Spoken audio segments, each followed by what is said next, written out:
Good morning 9th class. ये हमारी आज की वर्कशीट है, वर्कशीट नंबर 13। 5 अगस्त हमारी डेट है आज। भारत का भौतिक स्वरूप हमारा टॉपिक चल रहा है भूगोल से।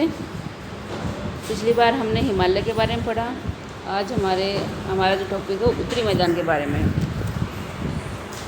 देख लेते हैं क्या दिया गया है। उत्तरी मैदान, इसका निर्माण 3 प्रमुख नदी प्रणालियों सिंधु, गंगा और ब्रह्मपुत्र, ये तीनों नदी द्रोणी हैं, बड़ी बड़ी नदियां हैं। और कुछ नदियां की सहायक नदियां हैं।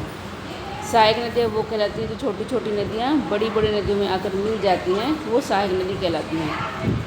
इनकी सहायक नदियों के द्वारा लाई गई मिट्टी, जो कि जलोढ़ मिट्टी होती है, जो सबसे उपजाऊ होती है, के निक्षेप से हुआ है। जो नदियाँ मिट्टी बहा कर लाती हैं, उनसे निर्माण हुआ है उत्तरी मैदान का।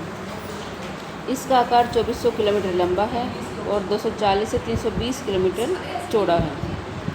उर्वरता मतलब उपजाऊ शक्ति, क्योंकि ये नदियों द्वारा बहाकर लाई गई है मिट्टी है और जलोढ़ मिट्टी जो बहाकर लाई जाती है उससे बना है, तो ये बहुत ज़्यादा उपजाऊ है।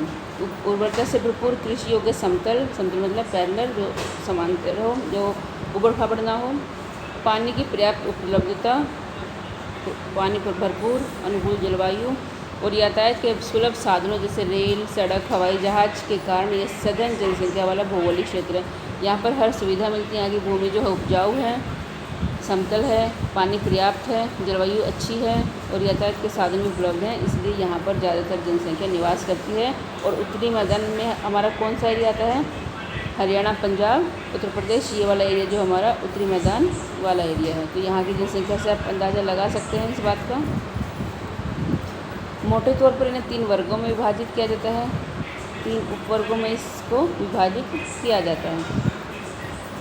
पहला है पंजाब का मैदान, दूसरा है गंगा का मैदान और तीसरा ब्रह्मपुत्र का मैदान। पंजाब का मैदान कौन सा है? ये तीनों आपको अच्छे से याद कर लेने हैं। 3 नंबर में आपसे क्वेश्चन पूछा जा सकता है। उत्तरी मैदान के पश्चिमी भाग को पंजाब मैदान के नाम से जानते हैं। जो उत्तरी मैदान है उसका पश्चिम का जो भाग है उसको पंजाब के नाम से जानते हैं।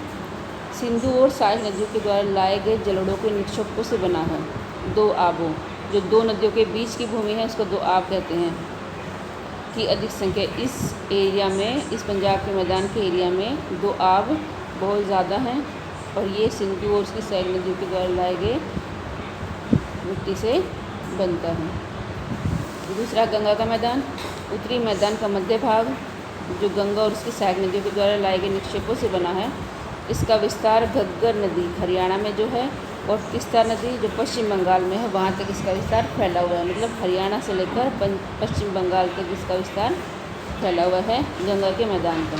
तीसरा है ब्रह्मपुत्र का मैदान, उत्तरी मैदान का पूर्वी भाग जो मुख्य रूप से भारत के पूर्वोत्तर मतलब पूर्व और उत्तर को मिलाकर जो एरिया बनेगा वो, जो मुख्य रूप से असम में फैला है। यह मैदान ब्रह्मपुत्र और उसकी सहायक नदियों के द्वारा बनाया गया है। नदियों के नाम से स्पष्ट है। पंजाब मतलब 5 नदियों जो हैं, सतलुज, जो सिंधु और उसकी सहायक नदियाँ, गंगा और ब्रह्मपुत्र। तो ये आपको मैप भी लगाना है साथ में, आपकी बुक में दिया है ये मैप। ये आप फोटोस्टेट भी करा सकते हैं और रेडीमेड भी खरीद सकते हैं। इसके बाद है आकृतिक भिन्नता के आधार पर भाबर। शिवालिक की ढाल पर 8 से 16 किलोमीटर की चौड़ी पट्टी में गुटिका का निक्षेप, जहाँ नदियाँ नजर नहीं आती, भाबर कहलाती हैं। जहाँ पर नदियाँ नहीं दिखती वो जगह जो है वो भाबर कहलाती है। तराई, भाबर के दक्षिण में उपस्थित नम और दलदली क्षेत्र, इसमें नमी बहुत ज़्यादा और दलदली है। दलदली सुना होगा, जहाँ पर धंस जाता है, कीचड़ हमेशा रहता है, जहाँ नदियाँ पुनः निकल आती हैं और जो घने जंगलों से भरा है, तराई कहलाती है। तराई मतलब जो पानी की मात्रा जहाँ पर ज़्यादा हो।